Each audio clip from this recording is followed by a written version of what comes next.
Hi everyone. In response to APRA CPS 230 that will come into force in July 2025, we've put together this quick guide to show you how you can use your existing PRIME features to meet these objectives. The objectives, of course, are to strengthen the management of operational risk and minimize the impact of disruptions. And you can do this by following our step-by-step phased approach. Phase 1 is about creating the big picture, creating or updating your process architecture. Phase 2, identifying your critical operational processes and focus areas. This is where you can use your library builds and value stream journey map to help you identify them. Phase 3 is about developing or updating these critical operational processes along with process information like work instructions, business rules. Phase 4 is about ensuring you have all of your risk management frameworks and processes in place. Phase 5 entails embedding your current and future state processes in your organization, thereby making risk management part of business as usual. The first 3 phases really is part of PRIME's knowledge management journey, which is what we roll out with our clients as part of the implementation and setup stage. You may be well familiar with this, but I will show you a quick demonstration in PRIME itself. So here you can see a framework of a banking entity, and I can drill into the different divisions and teams. If you know exactly where your critical operational processes are, and there's a direct link with the team, that is fantastic. Just create the library in total and identify the high priority processes. If it's not that simple, you can take the value stream journey map approach. I've created an example here of a consumer loan journey map. What this means is I've mapped this journey end to end all the way from a consumer requesting the loan rate all the way to closing the loan. And in this way, I can see which teams are impacted. So now I can just go directly to that team, develop the library and identify the high priority processes.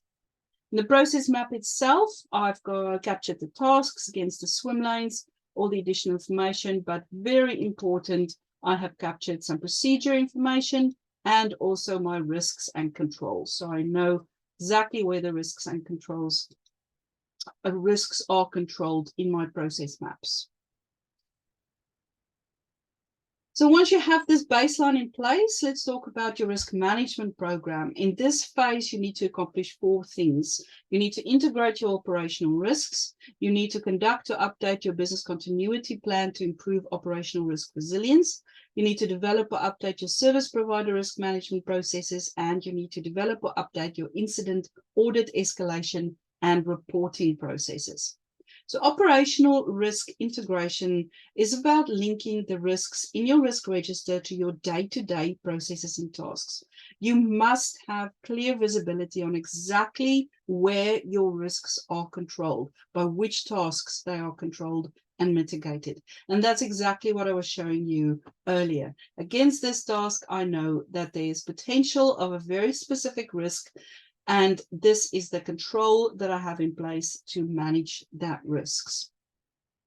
And you can do this with your risks and controls module in PRIME by simply importing risks and controls from your current risk management system. So once I've imported them, it is as simple in my process as adding a new risk. So I go to my risks tab, I add a new risk, and I can select from the drop-down menu, which will take risks and controls from the repository I've created.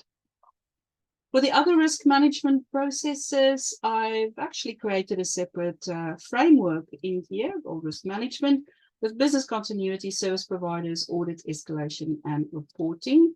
I'll show you just a quick example. In business continuity, once you've set your risk appetite and set your tolerance levels, you can identify all the potential disruptive scenarios, and for each of those, develop your processes through from prevention, preparedness, response to recovery. And the same for your service providers library.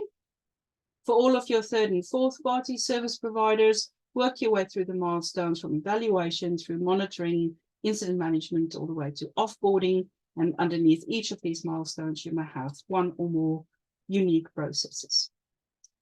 Unique processes applicable to your organization. For audit, escalation, and reporting, you want to make sure you have processes to review your risk appetite, audit your risk application, and manage incidents through from identifying all the way through to closing the incident. All right, so now that you've done all this great work, you've got a great program, but unless the processes are adopted and maintained throughout the organization, you will not be able to meet CPS 230 requirements. You need to ensure you've got ongoing analysis and improvement of your critical processes. You need clarity on roles and responsibilities. You need ownership and adoption of your processes, and you need to ensure channels for communication and collaboration. And you've got tools for all of this in PRIME. You can use incident reporting through the Collaborate module. So very easy when you're looking at a process in Collaborate, you can report an incident directly, and that incident can then be viewed by your risk manager in the Incidents tab, or you can also generate a report to analyze this. Used in conjunction with your process audit functionality, so under the Process Attributes tab, you can set your audit frequency and audit start date. So all of this together will give you great information to improve the quality of your process maps.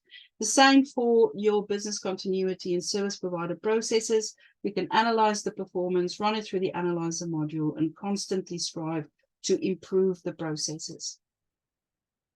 For clarity on roles and responsibilities, the RACI feature in your process map shows you who's responsible, but you can also add who's accountable and consulted and informed in the case of an incident escalation and reporting. To encourage ownership and adoption, we offer free training to all viewers in your organization. But in our layout, we make it super easy for viewers to navigate to their key processes with as few as one click. So from the landing page, I can immediately navigate my way to the processes I use frequently. And as process owner or editor, you can also track and extract reports on process acknowledgement and usage, so you can follow the adoption of the processes. And finally, you need to provide proof that you've ticked all the CPS 230 boxes. And in PRIME, you can keep track of all your incidents, your control audits, your process audits, all your process improvements, and your process development through the audit trail. And this gives you all the evidence you need that you have a program in place to manage your operational risks and improve resilience. So having said all that, please reach out if you want to have a chat about any of these features. But we've also developed a website with a whole bunch of resources that you can download, checklists and other tools. We are offering a free 90-minute in-depth crash course that goes through all of these phases individually in a bit more detail. If you don't have a risk management system or you're interested in seeing what the PRIME risk module can do for you, please contact us for more information or a demonstration.